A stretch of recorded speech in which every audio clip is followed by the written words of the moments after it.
Hi Aries, welcome to your quantum reading with me, Jocelyn, the Quantum Queen.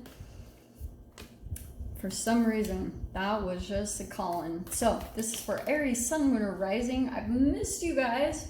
Sorry I've been MIA. The past 2 weeks was unbelievably insane, but I'm back, better than ever. That's good. So, let's dive in, okay? All right, this is for Aries, Sun, Moon, or Rising, and as always, welcome to my cross watchers. Cross watcher, you could be dealing with an Aries, and the message could be for you, so feel free to take it however it resonates with you and your situation. Keep in mind that these are general and timeless readings, and if you guys would like, man, that shapeshifter, if you guys would like to book a one-on-one, my website information is down below, and they are just right about to open up, so you can, I'll send out an email blast to those of you that have subscribed to my website.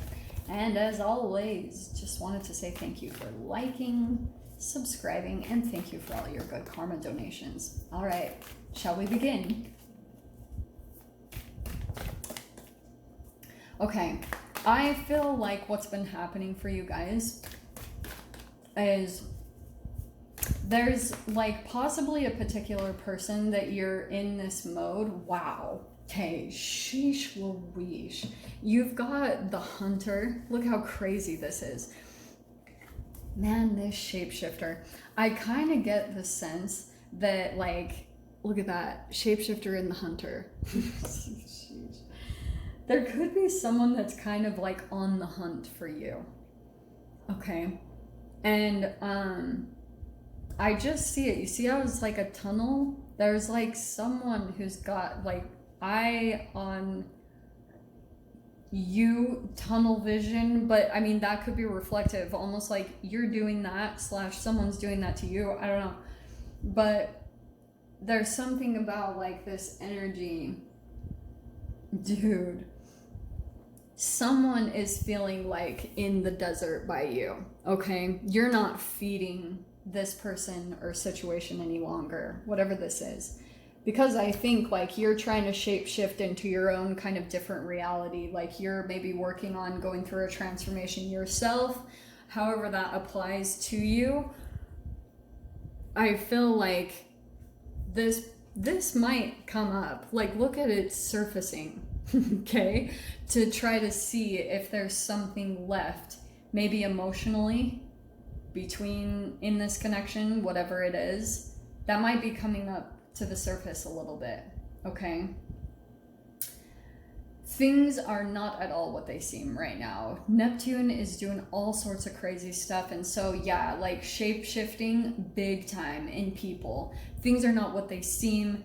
Anything that you get yourself into, it's gonna seem like, yeah, it's gonna seem amazing at first, and then pretty much it's gonna be like, holy shit, like kind of a wake-up call, okay? And so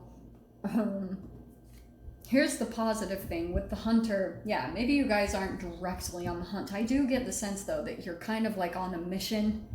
You're like on this mission towards something. I don't know, but more than anything, if there's been certain pieces of that have seemed confusing, like if you've been kind of like unclear about the direction that you need to take towards this thing that you are like really focused on accomplishing for yourself, I feel like that might come up to the surface for you guys, because the hunter, it's kind of like you're waiting for maybe certain pieces to be revealed, or you're kind of like, or just there could be something about like you're waiting for a certain energy to come in and kind of like take hold of you, because you've done it in the past. Like it's something that you've seen yourself accomplish before, and maybe there's a part of you that's like wanting that to come back, or you know that it's kind of like the piece that you're missing to really get where you're wanting to go, type of a thing. Does that all make sense? Because your outcome card here is the self, where you're like fully back into you, and you know you've been here. I know it. Like there's been a time where you just were like so connected with yourself, and that might be possibly a situation that comes back in with the desert. Like something comes in that had dried up, you thought it was done, they thought it was done type of a thing, it will shift, and then all of a sudden you'll get really zeroed in. Like all of a sudden your focus will become so intense, and that alone is probably gonna put you back into this focus. Those are really similar energies and imageries. So let's dive in, okay? Let me grab your door really quick.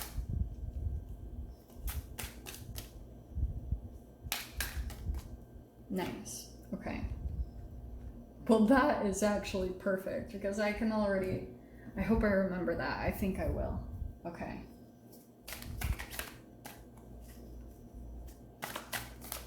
Yeah, it's interesting with this energy.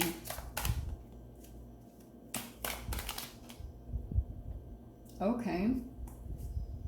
Wow. Nice, Aries. Okay, here we go. Let's jump in here.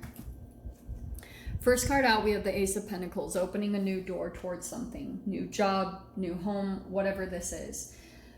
Yeah, this has the potential. I feel like it might shift a little bit. The shapeshifter, I think, like you might open a new door into something, and I would just say at this time, especially, stay really, really flexible to if things feel they need to change, or you need to like just go with the flow of the energies, because I feel like at the same time you'll have to shapeshift a bit, you know, just kind of like change a few things about your circumstances, okay? Overhead is the Knight of Pentacles. So you're really focused on making, like, whatever this new thing is, you're trying to make it long term. You're like, okay, I want to like maybe sit down for a while and just get stable, because maybe you're coming to some type of realization that there's this new thing that you really want to start up, and you know that it has a lot of potential behind it. With the Knight of Pentacles in your mind, that means you know that it's going to turn into something, like eventually it will turn into even the King of Pentacles. But right now it'll take like that patience for you and the commitment, the everyday commitment for you really to stay focused on this thing to make it grow. All right, makes sense? So look at the surrounding it, Six of Pentacles, and that's how you guys are going to know what I'm talking about, because whatever this new beginning is, there will be an equal give and take in it, okay? So that's what you really want to put your energy and attention into, is like whatever gives back to you and provides stability. Look at your cards down the middle. They're all about your material stability. And I feel like when you veer away from this, it's kind of like immediately you pull into situations, maybe even relationships that are not an even give and take. There's like one type of avenue or one door that could open, and maybe it's like a brilliant idea that you have that you haven't even totally taken action on. But there could be certain things with the Hunter. It's almost like shadow comes in as distractions, and you can get kind of pulled all over the place, you know, like you can be like, oh my gosh, like someone pulls you here, you've got someone guilting you over there, and it will require you to get crazy focus, which will be challenging, because a lot of the times, like the closest people to you, unfortunately, make that the hardest for you. And so there could be something that happens where all of a sudden you just kind of block out everything else. See how everything on the side is just kind of blacked out, and you're just like, here it is. Here's my goal. Here's what I want to accomplish. And you don't look at anyone or anything else, because anyone or anything else, like, this is connected to your dream. This is whatever this is. This stability and this even give and take is always connected with your heart's desire. That thing that has all these layers of emotions to it. Vulnerability. You maybe even have fears of it being rejected. That comes up too. That's totally accompanied with it, because you do go through this huge level of healing and transformation when you dive into this. But it's the thing that gives back to you, and when you dive into this, it will transform and alchemize all of your trauma in an amazing way. So look at these cards surrounding you. Look at this. The Fool card and the Empress. Brand new chapter of your life. but it will be accompanied with the Empress, how like pretty much how deep your self-care process is, like straight up how on point your self-care game is. And I'm not talking about manicures and pedicures, no, okay? That drives me bonkers when I see that people's self-care is connected to getting a Krispy Kreme donut. Sorry, but that's how I used to be, and seriously, that will bring up so much shadow. I'm talking about real Empress self-care that elevates you, like from the rest, you know? That makes you stand out from the norm because you're taking the path that's very rarely walked, the path that's connected to your higher self. And that's what makes it so unique, and what makes you stand out, what makes you elevate above the rest, is when you go after that and don't let anything compromise it, like just deciding to go for it and taking the risks that are associated with it. Okay, Jude, your reading is super intense. Two of Pentacles, so you're still a little bit back and forth, so no wonder, like there could be a little bit of maybe you haven't fully committed to this thing, or you're still kind of like questioning if it honestly, it feels a little bit like imposter syndrome, where you kind of like it grows, it starts to grow, it gives back to you, and then like a lot of the times, like maybe you question your self-worth around it or something like that. You have the Nine of Swords, so yeah, there's like some fears that come up to the surface here, and that's why I feel like maybe it's a particular person. I wouldn't be surprised for you guys, because look how Knight of Pentacles, there's that horse there, and there's a horse here. There's something significant. Like, I always see horses as Cancer. I don't know why. In your mind, though, we have the King of Cups. Isn't that hilarious? So it could be a water sign, or it could be a Cancer. I don't know if that's for at least one of you. But, and then final outcome is the Seven of Cups. So this is going to open up some huge doors of opportunity. But that Seven of Cups is always like my chutes and ladders, snakes and arrows card. As far as like the choices that you're maybe coming to make, some of them are connected to temptations. Like it could be distractions that are getting in the way of you moving towards something very stable. That's what all this lineup feels like to me, is like maybe even a person that's like juggling energies. There's something very similar about someone that you're entangling with there. But look at this.